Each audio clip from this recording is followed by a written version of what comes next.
दोस्तों आप सब लोग को ऑलरेडी पता होगा कि ए ई आई ओ यू को वॉवेल्स कहते हैं और इसके अलावा बाकी जितने भी लेटर्स होते हैं उसको कॉन्सोनेंट्स कहते हैं। लेकिन क्या आप यह बता सकते हैं कि आखिर क्या रीज़न है, आखिर क्यों ए ई आई ओ यू को ही हम लोग वॉवेल्स कहते हैं? क्या हम बी को या सी को या डी को वॉवेल्स कह सकते हैं? अगर नहीं कह सकते तो क्यों नहीं कह सकते, क्या रीज़न है? नमस्कार दोस्तों, मैं निकेत कुमार बहुत बहुत स्वागत करता हूं आपका अंग्रेजी सीखो यूट्यूब चैनल पे। और आज की वीडियो से हम लोग इंग्लिश बिल्कुल ही बेसिक से स्टार्ट करने जा रहे हैं। इस वीडियो में हम लोग alphabets, letters, vowels, consonants and semi vowels के बारे में बात करेंगे। अब हम लोग समझते हैं कि अल्फ़ाबेट्स क्या होता है। सबसे पहले हम लोग अल्फ़ाबेट्स को ही समझेंगे। क्या होता है अल्फ़ाबेट्स? समझिए, किसी भी लैंग्वेज में जो भी लेटर्स होते हैं एक श्रृंखला में होती है, उस सभी लेटर्स को अल्फ़ाबेट्स कहा जाता है। इंग्लिश में क्या है? इंग्लिश में ए से ले करके जेड तक के लेटर्स होते हैं।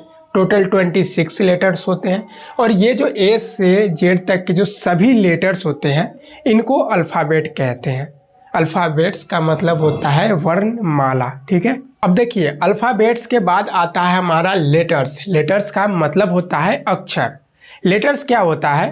देखिए, इंग्लिश लैंग्वेज में जो सबसे छोटी यूनिट होती है, सबसे छोटी यूनिट को हम लोग लेटर्स कहते हैं। यहाँ पर सबसे छोटी यूनिट क्या है? ए एक छोटी यूनिट है। ए से किसी इंग्लिश में ए से छोटा कुछ भी नहीं है ना। जब हम लोग लेटर्स को मिलाते हैं तो वह एक वर्ड बनता है और वर्ड को मिलाते हैं तो वह एक फ्रेज या सेंटेंसेस बनते हैं, ठीक है। तो यहाँ पर ए से एक लेटर है तो इससे छोटा कुछ भी नहीं है, इससे छोटा कुछ नहीं है। तो यह एक सबसे छोटी यूनिट होती है, ठीक है। मान के चलिए कि अगर हम बोल दें ए क्या है, तो ए एक लेटर है। बी क्या है? बी भी एक लेटर है, ठीक है। अब समझते हैं कि अल्फ़ाबेट्स और लेटर्स में क्या अंतर है। देखिए, अल्फ़ाबेट्स जो होता है वो ए से लेकर के जेड तक के जितने भी लेटर्स होते हैं उन सबको अल्फ़ाबेट्स कहा जाता है। लेकिन अगर बात करें लेटर्स की तो हम बात करें यहाँ पर सिंगल यूनिट होती है। ए एक लेटर हो गया, बी एक लेटर हो गया। अगर हम बात करें बी को, अगर हम कहते हैं अल्फ़ाबेट्स है, बी एक अल्फ़ाबेट्स है, जी नहीं, यह गलत है। बी एक लेटर है। अल्फ़ाबेट पूरी श्रृंखला को कहते हैं, ठीक है। इंग्लिश में हम लोग लेटर्स को दो तरीके से लिखते हैं। पहला है कैपिटल लेटर और दूसरा है स्मॉल लेटर। कैपिटल लेटर को हम लोग कुछ इस तरीके से लिखते हैं और स्मॉल लेटर को कुछ हम लोग इस तरीके से लिखते हैं। अब हम लोग बात करते हैं टाइप्स ऑफ लेटर्स के बारे में। लेटर्स कितने प्रकार के होते हैं? देखिए, लेटर ओल्ड इंग्लिश ग्रामर के अकॉर्डिंग दो प्रकार के होते हैं। पहला है वॉवेल्स और दूसरा है कॉन्सोनेंट्स। लेकिन मॉडर्न इंग्लिश ग्रामर में एक और प्रकार इसमें बढ़ गया है, इसमें आ गया है सेमी वॉवेल्स।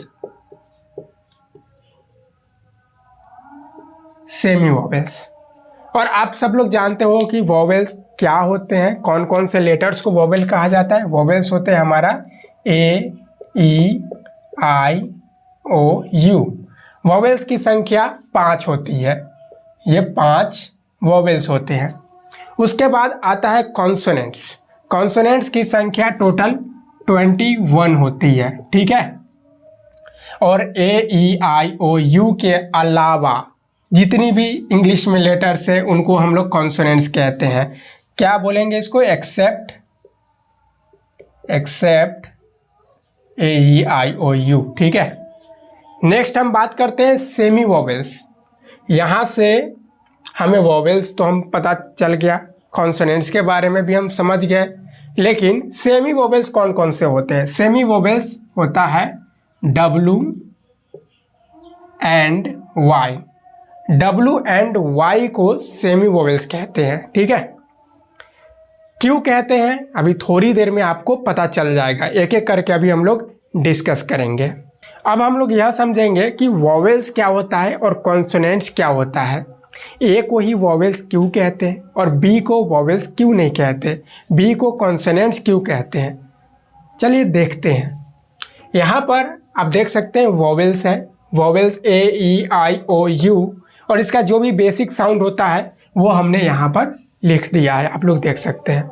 इधर कॉन्सोनेंट्स है, कॉन्सोनेंट्स में बी का साउंड होता है ब, जो भी साउंड होता है वो यहाँ पर लिखा हुआ है। यहाँ पर चीज़ों को समझते हैं। देखिए ए का साउंड होता है अ, जब हम लोग ए का साउंड उच्चारण करते हैं अ, तो साउंड्स क्या हो रहा है कि सीधे हमारे कंठ से बाहर आ रही है। आप भी ट्राई करके देखिए, बोल करके देखिए, जिससे आप खुद प्रैक्टिकल कर पाएंगे, चीज़ों को समझ पाएंगे। अगला है ई, तो ई का भी वही साउंड अंदर से सीधा हमारे कंठ से बाहर आता है, बोलते हैं ए, क्या हो रहा है, साउंड सीधा अंदर से आ रहा है। उसी तरीके से है आई का होता है ई आई, वो भी सीधा अंदर से आ रहा है साउंड, ओ ऊ। लेकिन जब हम कॉन्सोनेंट्स का उच्चारण करते हैं तो यहाँ पर बी का आता है, साउंड होता है ब। क्या हो रहा है, अंदर से आवाज़ तो आ रही है लेकिन उसके साथ हमें लिप्स का भी यूज करना पड़ रहा है, तो ऊपर हमें मुंह का भी कोई भी पार्ट यूज करना पड़ रहा है, तो इसलिए हम बी को कॉन्सोनेंट्स कहते हैं। उसी तरीके से होता है एल, यहाँ पर जीभ की आवश्यकता पड़ रही है एल का साउंड्स आने में, तो यहाँ पर अब यहाँ पर चीज़ें क्लियर हो रही है। देखिए अगर साउंड सीधा आपके अंदर से सीधा आपके कंठ से बाहर आए तो वो लेटर्स कहलाता है वोवेल्स, और अगर आपके मुंह का कोई भी पार्ट यूज हो रहा हो किसी भी लेटर का उच्चारण करने में तो वह कहलाता है कॉन्सोनेंट्स। यहाँ आपका कॉन्सेप्ट क्लियर हो गया होगा। एक और चीज़ है, एक और चीज़ समझिए। देखिए बी का उच्चारण जब करना पड़ रहा है तो बी के साथ हमें ए ब, ठीक है, बी के साथ कहीं ना कहीं वोवेल्स का भी साउंड आ रहा है, बी प्लस ए, ब प्लस अ, ब आ रहा है ना। तो ये भी चीज़ें देखने वाली बात है। जब भी हम कॉन्सोनेंट्स का उच्चारण करते हैं तो कॉन्सोनेंट्स के साथ वोवेल्स का उच्चारण होता है, कॉन्सोनेंट्स का उच्चारण करने में वोवेल्स या दूसरे किसी कॉन्सोनेंट्स की सहायता लेनी पड़ती है, ठीक है। यहाँ पर दूसरा कॉन्सेप्ट क्लियर हो गया। जैसे एल का हमें साउंड्स निकालना हो तो एल, ठीक है, यहाँ पर वोवेल्स आ रहा है। वोवेल्स को जब तक हम लोग नहीं लेंगे सहायता तब तक हम लोग एल का उच्चारण नहीं कर पाएंगे। उसी तरीके से यहाँ पर है एक्स का उच्चारण करने में यहाँ पर एक पहला वोवेल्स, उसके बाद के है कॉन्सोनेंट्स है, एस है जो कि कॉन्सोनेंट्स है। तो यहाँ पर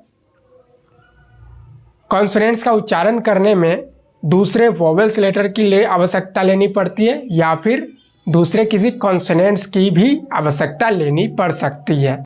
अब हम लोग समझते हैं कि सेमी वोवेल्स क्या होता है।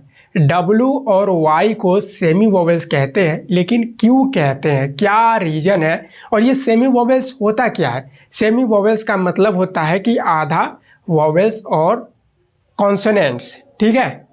देखिए समझते हैं W और Y सेमी वोवेल्स क्यों कहलाता है। यहाँ पर देखिए एक चीज़ समझना है आपको, बस एक ही चीज़, जब भी W और Y से कोई भी लेटर अगर स्टार्ट हो रहा होगा तो उसका साउंड जो है वो कॉन्सोनेंट्स की तरह किया जाएगा, और जब भी W और Y वर्ड्स के बीच में या W और Y से कोई भी वर्ड्स अंत हो रहा हो तो वहाँ पर उसका साउंड्स वोवेल्स की तरह आएगा। यहाँ पर हम लोग एग्जाम्पल देख लेते हैं। देखिए यहाँ पर स्टार्ट है तो यहाँ पर हमने कुछ वर्ड्स लिए हैं जो कि W और Y से स्टार्ट हो रहे हैं। तो यहाँ पर देखिए वंडर, यहाँ पर व का सीधा V जो कि एक कॉन्सोनेंट्स है। फिर से अगला वर्ड है वॉक। वॉक यहाँ पर कॉन्सोनेंट साउंड्स क्रिएट कर रहा है। वॉर, येलो, ये, ठीक है, जो कि कॉन्सोनेंट साउंड्स क्रिएट कर रहा है। अगेन है यू। तो ये सभी वर्ड्स जो है, ये सभी वर्ड्स W और Y से स्टार्ट हो रहे हैं और यह सभी वर्ड्स शुरुआत में लगे हुए हैं। तो इससे क्या हो रहा है, कॉन्सोनेंट साउंड्स क्रिएट हो रहा है, कॉन्सोनेंट साउंड्स आ रहा है। वही अगर W और Y मिडिल में हो या अंत में हो तो उसका एग्जाम्पल यहाँ पर है, जैसे कि BOY, Y यहाँ पर अंत में है और इसका जो साउंड्स आता है बॉय, जो कि ई, ठीक है, ई, जो कि एक वोवेल है। कॉन्सेप्ट क्लियर हुआ। W और Y से कोई भी वर्ड स्टार्ट होगा तो क्या कहलाएगा, वो कॉन्सोनेंट्स। और जब W और Y वर्ड्स के बीच में रहे या अंत में रहे तो वह एक वोवेल साउंड क्रिएट करेगा, ठीक है। अगेन दूसरा वर्ड देखते हैं, काऊ, COW। W यहाँ पर W से वर्ड अंत हो रहा है और ये साउंड्स कैसा क्रिएट कर रहा है, वोवेल साउंड क्रिएट कर रहा है, ऊ, ठीक है, जो कि एक वोवेल साउंड है। अगेन थर्ड वर्ड, तीसरा वर्ड है यहाँ पर लवली, ठीक है। Y, यहाँ पर Y है। Y एक लेटर्स की बात करें तो कॉन्सोनेंट्स है, लेकिन वर्ड्स के अंत में है, इसलिए यह वोवेल साउंड क्रिएट कर रहा है, लवली, ई। यहाँ पर Y का कॉन्सोनेंट साउंड नहीं है, वोवेल साउंड है, ई। नेक्स्ट है न्यूज। उसी तरीके से W यहाँ पर वर्ड के बीच में है, ठीक है, W वर्ड के बीच में है और ये ऊ साउंड अगेन क्रिएट कर रहा है, जो कि एक वोवेल है। लास्ट वर्ड है सिस्टम। Y यहाँ पर I नहीं है, Y है, फिर भी यहाँ पर वोवेल साउंड क्रिएट हो रहा है, सिस्टम।